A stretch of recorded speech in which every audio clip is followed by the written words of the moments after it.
Hello and welcome to FitZest. This is Pramod, your YouTube fitness buddy.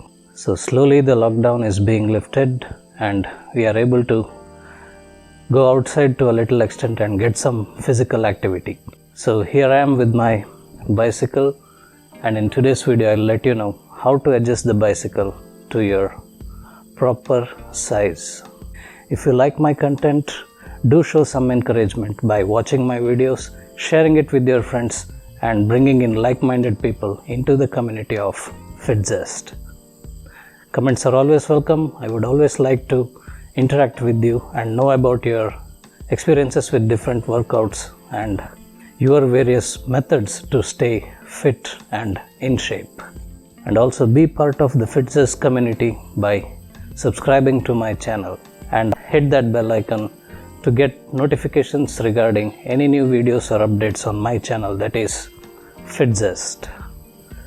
Now in my previous cycling video, I have showed you how to select the proper kind of bike for your terrain and your preference, which frame size you must go for.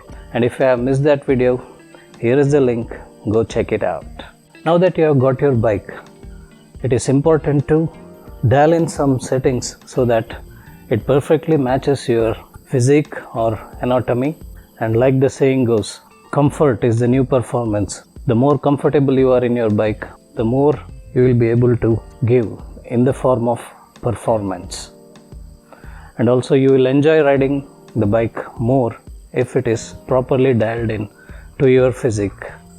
A proper bike fit majorly involves 4 or 5 settings that you have to make so that you feel comfortable while riding and also give you your best irrespective of the duration and the terrain of your ride. Those settings would be the saddle height, that is the height of the seat, its fore and aft position, that is how much forward the seat must be or how much backwards it must be shifted, the saddle tilt, that is whether the saddle should be tilted downward at an angle or is it to be kept level or with an slightly upward tilt so that you won't slip off the seat in a decline, height and reach to your handlebars and also its tilt. Let's go through all of this one by one. Provided that you have got your frame size correct, the first and foremost thing you have to do is to adjust the saddle height. To begin with, get your seat roughly about the height of your waist or hip, and from here we will be tuning in to get the perfect saddle height. You will be needing some Allen keys. Usually it will be 3, 4 and 5 mm Allen keys, and if possible a plumb line. Now there are 2 main methods that are followed to adjust your saddle height. The one method where you hop onto the saddle and let loose your both legs. Let me quickly show you. Station your bike against a wall or a pole so that you can support yourself and mount the bike. And pedal either forwards or reverse, and at the bottom of the pedal stroke, your legs must have a slight bend. As you can see, the legs mustn't be locked straight, nor it must be bent too much at the pedal 6 o'clock position. The other method is the 109 method, where you measure your inseam length, that is the length from your groin region to the bottom of your foot, and you take 109% of that measurement, which must be the distance from the pedal spindle and the top of the saddle, which I will be showing you in a while. To get your seam length or seam height, remove your shoes and stand against a wall and place either, now this may seem a bit ridiculous, but this is how it is done, and place either a book or a water can or a wooden piece, something like this, between your legs and pull it up a little bit, legs spread slightly apart, and mark their height on the wall or any paper sheet. Now that you have marked your inseam height, measure the height to the ground. I am getting 80 centimeters and you take 109% of it. So the 109% of 80 centimeter will come to around 87.2 centimeters. Now this must be the height between the top of your saddle and the center point of your pedal or the pedal spindle. Now remember, now the pedal is not set at a 6 o'clock position, but the pedal arm must extend your seat tube this way. So you have a straight line from your seat down the seat tube, extending through the pedal arm. Now from the center point of the axis of the pedal, that is what I call the spindle, to the saddle top, it must be 87 centimeters, that is 109% of 80 centimeter being my inseam height. Now to get the seat up or down, use your Allen key to loosen the screw here. Now it won't be necessary if you have a quick release system.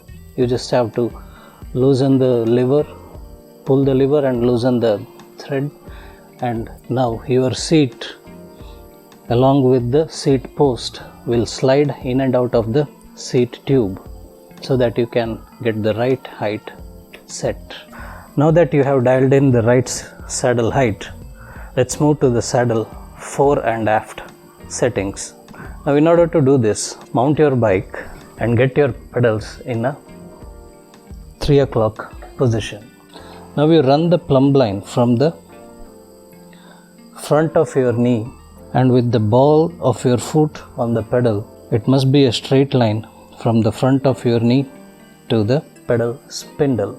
If it is forward, you get your saddle back or aft, and if it is behind, you get your saddle forwards. Now in order to move your saddle fore and aft, you will have to loosen screws beneath your saddle and push or pull the seat down this rail.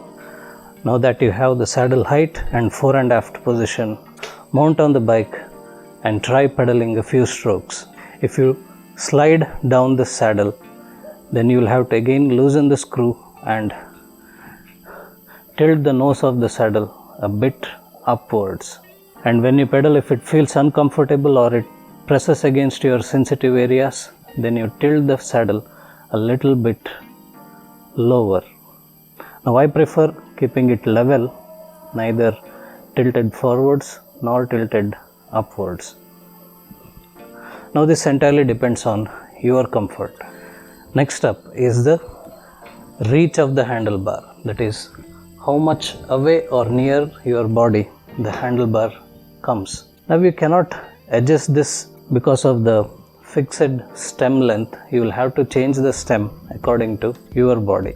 When you mount the bike and grab the hood of your handle, now there are 3 positions, especially in your road bike. You can place your hands on the tops, on the hoods, or on the drops. Place your hands on the hoods, and as you can see, your torso and the arm with the slight bent at the elbow must be at around 70 to 80 degrees. If it is more, that means it is too forward, and if it is too less, it means it is too near. And also, without the support, you must be able to lift yourself up from the hands rested on the handlebar position. If it is too forwards, get a shorter stem, and if it is too near, get a longer stem. Another indication that you are at the right reach is when you look down at the hubs of your front wheel. Your sight, the handlebar and the hub must come in a straight line. Now it's time to set the tilt of the handle. Mounted on the bike, grab your hands on the hoods. Now your hands with a slight bend at the elbow, your wrist must not tilt forwards nor upwards. It must follow the forearm and rest on the hoods without any strain or bend. Now you might have seen professional riders having their handle much below, that is slamming the handlebar or slamming the stem is what we riders call it. Do not do that as a beginner, because you will be bent too low, which will be uncomfortable for beginner riders. So the torso must be around 45 degrees, as you can see. Now with these settings, I'm pretty much sure you will be comfortable on the bike and you will be able to enjoy long rides. Now there will always be a certain amount of tinkering and slight adjustments with doing some trial and error with this, but this is where you can start from. So that's it in today's video. Until next time, ciao.